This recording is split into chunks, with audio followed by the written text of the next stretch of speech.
नमस्कार, मैं हूं श्रद्धा। आप देख रहे न्यूज 18 मध्य प्रदेश छत्तीसगढ़। क्या शिवराज सरकार पूरे कर पाएगी 5 साल? क्या कांग्रेस फिर लौटेगी सत्ता में? क्या होगा बीजेपी में सिंधिया का हाल? उपचुनाव के नतीजे लिखेंगे सूबे की तकदीर। चुनाव की तारीखों का ऐलान भले ही ना हुआ हो, लेकिन सियासत शुरू हो चुकी है। किसने कहां कितना दम दिखाया है, किसकी वजह से कौन बगावत के मूड में आया है, चुनावी चकल्लस में हर दिन दिखाएंगे आपको। कहां है घमासान की तैयारी, कहां है किसकी दावेदारी? जनता का दिल जीतने की लड़ाई में आखिर कौन है किस पर भारी?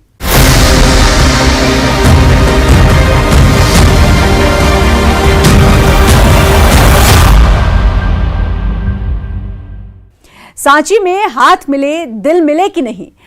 क्या पोस्टर पर दिख रही दूरियां मिट पाई? सियासी गलियारों में ऐसी चर्चाएं जोरों पर हैं। क्या सांची में प्रभुराम चौधरी और गौरीशंकर शेजवार के बीच की दूरियां बरकरार हैं? सांची पहुंचे बीजेपी के दिग्गज नेताओं की समझाइश, क्या सुलह की कोशिश है? सांची में बीजेपी को चुनौती किससे? देखिए रिपोर्ट।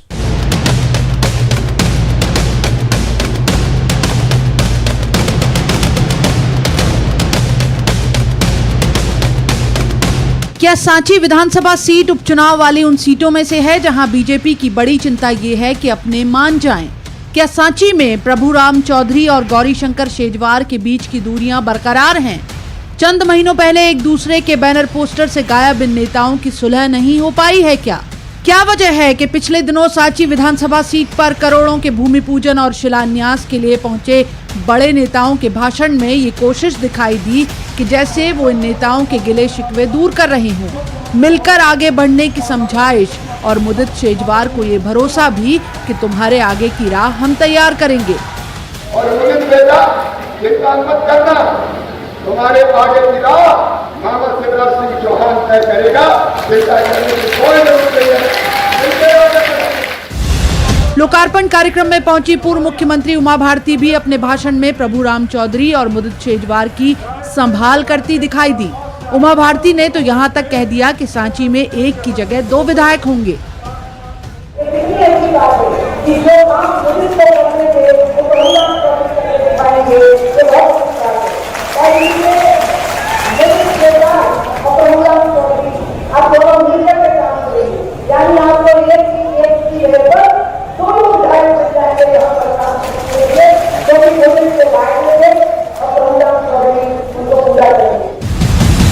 सांची के सियासी गलियारों में चर्चे हैं कि यहाँ बीजेपी नई और पुरानी बीजेपी में बंट गई है। असल में चुनावी माहौल जब जोर पकड़ रहा था तब यहाँ पोस्टर वार के नजारे भी दिखाई दिए। हुआ ये कि प्रभुराम चौधरी जब मंत्री बने तो उनके स्वागत में लगाए गए होर्डिंग्स में गौरीशंकर शेजवार और मुदित शेजवार को जगह नहीं दी गई, और जब मुदित शेजवार की सालगिरह पर लगे होर्डिंग बैनर तो उसमें प्रभुराम चौधरी की तस्वीरें गायब थी। कांग्रेस इन दूरियों को हवा भी दे रही है और कह रही है कि बीजेपी ही बीजेपी को हराएगी। आपसी अंतरकलह इतनी हावी है जिसका परिणाम इन्हें चुनाव में भुगतना पड़ेगा। जिस तरीके से प्रभुराम चौधरी जी ने कांग्रेस के साथ धोखा किया, बीजेपी के जिन लोगों ने बीजेपी को जीवन दे दिया, आज वो आप पार्टी के अंदर ही अपनी लड़ाई लड़ रहे हैं कि वो जाए कहाँ। आपसी विवाद, आपसी द्वंद्व इन लोगों में इतना है कि इसके परिणाम इन लोगों को भुगतने पड़ेंगे। असल में रायसेन की सांची विधानसभा सीट पूर्व मंत्री गौरीशंकर शेजवार की 40 साल में तैयार की गई वो सियासी जमीन है जिसे वो अपने बेटे मुदित शेजवार को सौंपना चाहते थे। 2018 के विधानसभा चुनाव में मुदित को टिकट दिलाने के साथ उन्होंने कोशिश भी पूरी की, लेकिन मुदित चुनाव हार गए। अब प्रभुराम चौधरी के बीजेपी में आ जाने के बाद मुदित शेजवार की भविष्य की चुनावी राजनीति पर संकट दिखाई दे रहा है। सवाल ये है कि इन हालात में क्या मुदित शेजवार प्रभुराम चौधरी की जीत के लिए नारा बुलंद कर पाएंगे? क्या खुले मन से चुनावी तैयारियों में जुट पाएंगे? सांची सीट पर बीजेपी के लिए पहला संघर्ष तो यही है। सांची में देवराज दुबे के साथ bureau report, news 18 Madhya Pradesh Chhattisgarh. एक अफसर के इस्तीफे से क्या अनूपपुर के कांग्रेस खेमे में खलबली मच गई है? ये सवाल सियासी गलियारों में गूंज रहे हैं। ज्वाइंट कलेक्टर के पद से रमेश सिंह ने इस्तीफा दे दिया है और अब वो अनूपपुर सीट से दावेदारी पेश कर रहे हैं, जिनका दावा है कि उनके नाम पर दूसरे दावेदारों ने सहमति जताई है। ऐसे में चर्चाओं का बाजार गर्म है। चर्चा इस बात की कि क्या अनूपपुर से कांग्रेस उम्मीदवार विश्वनाथ सिंह कुंजाम का टिकट कट जाएगा? ऐसे में सवाल है कि रमेश सिंह के दावों में कितना है दम।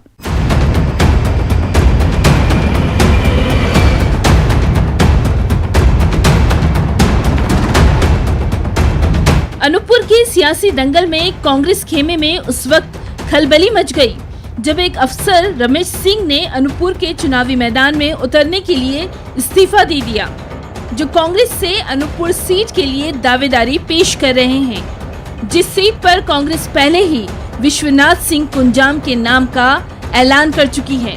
ज्वाइंट कलेक्टर के पद से इस्तीफा देने वाले रमेश सिंह के दावेदारी के पीछे की सियासत कहीं कांग्रेस के घर में बगावत ना पैदा कर दे। मध्य प्रदेश के अंदर उप निर्वाचन होना है और उसमें एक अनूपपुर विधानसभा क्षेत्र भी आता है। क्योंकि मैं वहाँ का पुश्तैनी निवासी हूँ और अभी ऐसी स्थिति निर्मित हो रही थी, मैंने कांग्रेस पार्टी की तरफ से टिकट की मांग की थी। अनूपपुर का सियासी सीन क्या बदलने वाला है? क्या यहाँ से कांग्रेसी उम्मीदवार विश्वनाथ सिंह कुंजाम का टिकट पक्का होने के बाद कटने वाला है? सियासी गलियारों में ये चर्चाएं जोर पकड़ रही है, जहां दावेदारी पेश करने वाले रमेश सिंह का दावा है कि इस सीट से कांग्रेस के दूसरे दावेदारों की सहमति उनके नाम पर बनी है। दावा तो ये भी है कि उन्हें कमलनाथ से आश्वासन मिला है।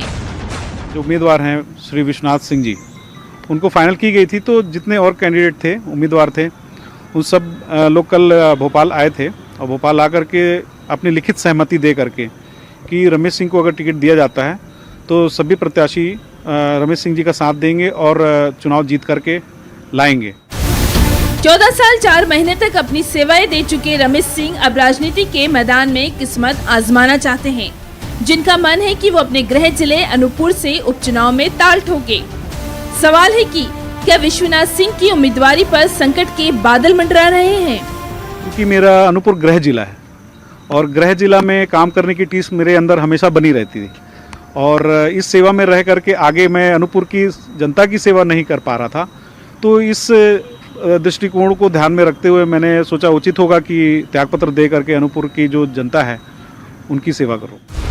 आरक्षित सीट अनूपपुर पर कांग्रेस ने जिस उम्मीदवार विश्वनाथ सिंह कुंजाम को रण में उतारा है, वो पेशे से किसान हैं, जनता के बीच जिनकी छवि साफ सुथरी है, 15 साल से जनप्रतिनिधि होने के नाते सीधे जनता से जुड़े हुए हैं, जिनका मुकाबला बीजेपी के बिसाहू लाल सिंह से हो सकता है।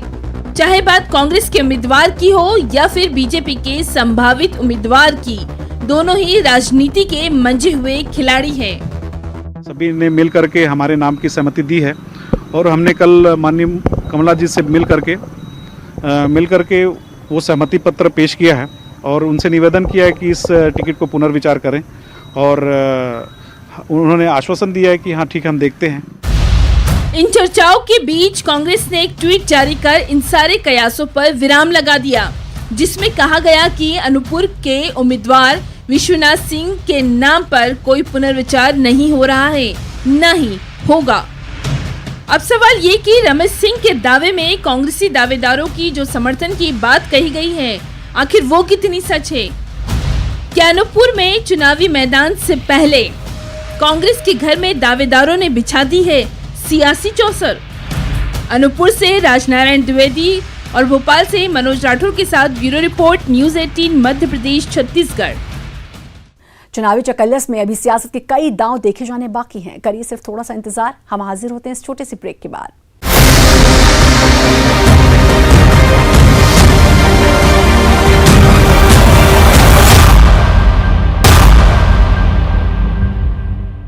ब्रेक के बाद एक बार फिर से आपका स्वागत है। भांडेर में इन दिनों सियासी गलियारों में गूंज रही फर्जी की गूंज। पहले कांग्रेसियों का दर्द कि उन पर हो रहे हैं फर्जी मामले दर्ज, अब कांग्रेस फर्जी को हथियार बनाकर बीजेपी को घेरने की कोशिश कर रही है, जहां उनके रडार पर हैं पूर्व विधायक रक्षा सरोनिया के पति संतराम सरोनिया, जिन पर कांग्रेस के सीनियर लीडर महेंद्र बोध ने फर्जी जाति प्रमाण पत्र बनवाने का आरोप लगा दिया। अब सवाल है कि उपचुनाव में फर्जी से किस पार्टी की होगी वजीहत।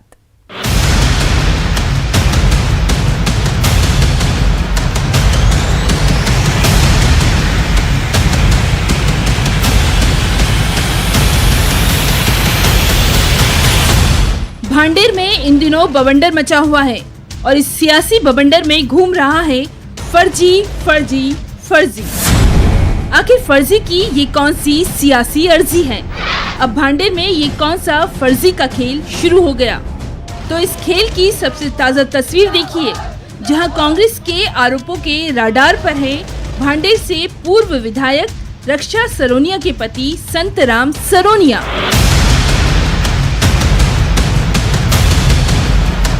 पूर्व गृह मंत्री महेंद्र बोध ने संतराम सरोनिया पर फर्जी जाति प्रमाण पत्र बनवाने का आरोप लगाया है।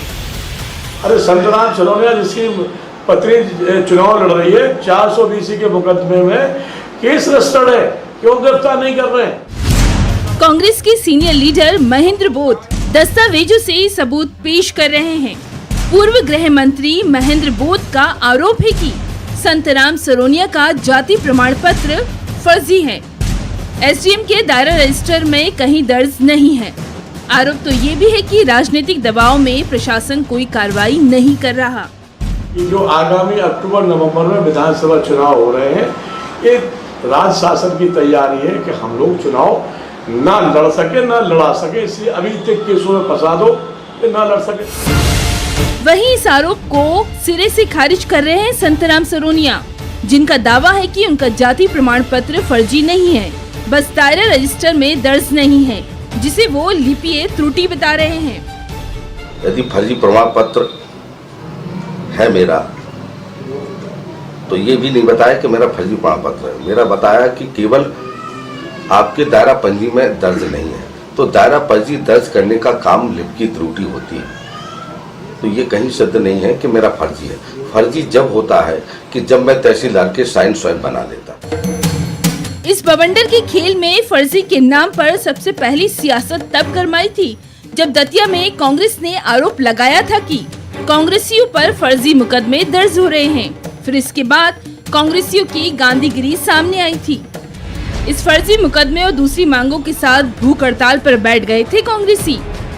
पूर्व गृह मंत्री महेंद्र बोध का आरोप है कि चुनाव प्रचार से रोकने के लिए कांग्रेसियों पर फर्जी मुकदमे दर्ज हो रहे हैं, लेकिन संतराम सरोनिया के फर्जी प्रमाण पत्र मामले पर आखिर क्यों कोई कार्रवाई नहीं?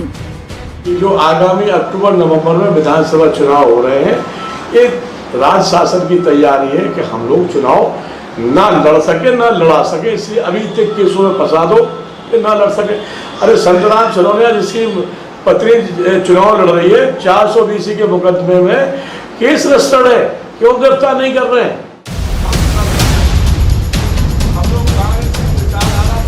वहीं संतराम सरोनिया प्रचार प्रसार में तेजी से जुटे हुए हैं।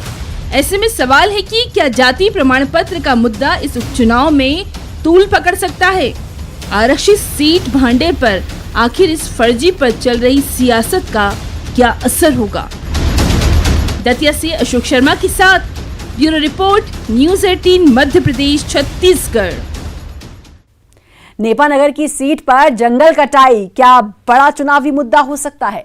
नेपानगर के आदिवासी इलाके में ग्रामीणों को पट्टे देने की कार्यवाही और जंगलों से बाहरी तत्वों को वन क्षेत्र की लक्ष्मण रेखा बाहर कर देने की चेतावनी क्या चुनावी तैयारी है? वन मंत्री विजय शाह की नेपानगर को लेकर सक्रियता पर कांग्रेस ने सवाल उठाया है।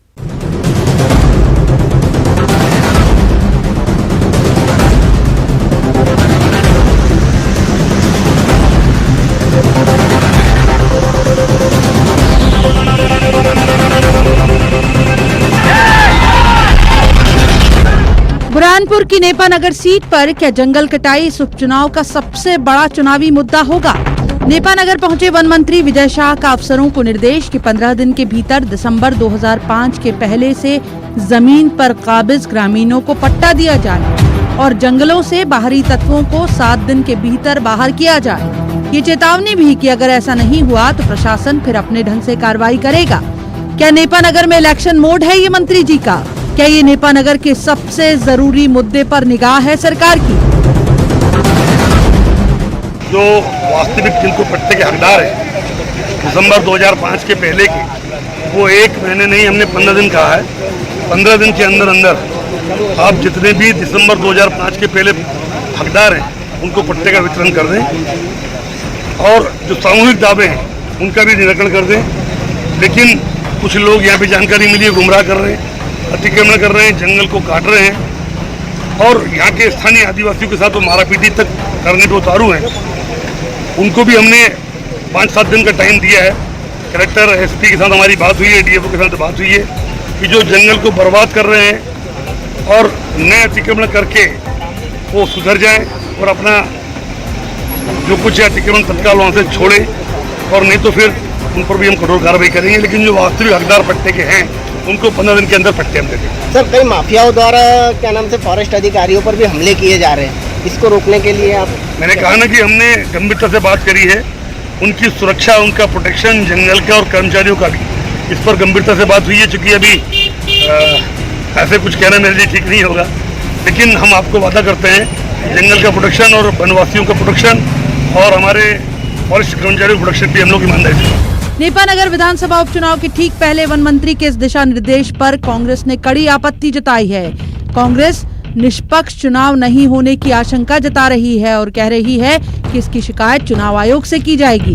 और अब चुनाव आए फिर वही शगल लेके आएगा आदिवासियों को समझ रिझाने के लिए कि हम पुराने जो कब्जेदार हैं उनको पट्टे देंगे। तो क्या 15 साल से सो रहे थे? और ये अभी से मैं चुनाव आयोग को हम शिकायत करेंगे कि जिस प्रकार से भाजपा के मंत्री अधिकारियों पे आज से दबाव बना रहे हैं और अधिकारी भी जिस प्रकार से भाजपा के दलाली करते नजर आ रहे हैं बुरहानपुर जिले में, तो ये निष्पक्ष चुनाव नहीं हो सकते।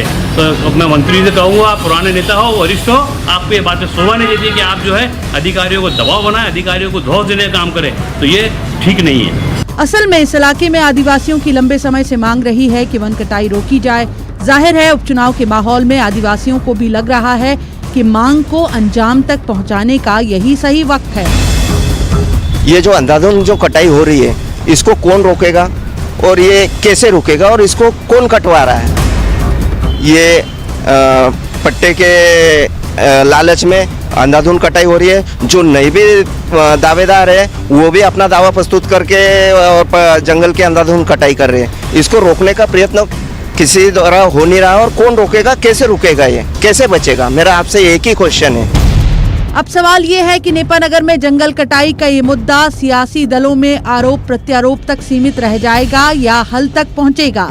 यहाँ से कांग्रेस ने रामकिशन पटेल को उम्मीदवार बना दिया है और एक तरह से नेपानगर में कांग्रेस कार्यकर्ताओं को चुनाव में उतरने कह दिया है। कांग्रेस छोड़कर आई सुमित्रा देवी काजदेकर भी बीजेपी की सदस्यता लेने के बाद से ही खुद को उम्मीदवार मानकर चुनावी तैयारियों में जुट गई हैं। सांसद नंद कुमार सिंह चौहान उनके लिए मोर्चा संभाले इस कोशिश में जुटे हैं कि कांग्रेस से आयातित नेता की वजह से किसी तरह की कोई टूट फूट नाराजगी न हो। नेपानगर समेत उपचुनाव वाली तमाम सीटों पर कांग्रेस और बीजेपी में आखिरी दम तक जोर आजमाइश इस पर भी है कि कोई टूट न जाए। नेपानगर में शारिक अख्तर के साथ bureau report, news 18 Madhya Pradesh Chhattisgarh. चुनावी चकल्लस में इतना ही, लेकिन बाकी खबरों के लिए लगातार बने रहिए न्यूज़ 18 मध्य प्रदेश छत्तीसगढ़ के साथ।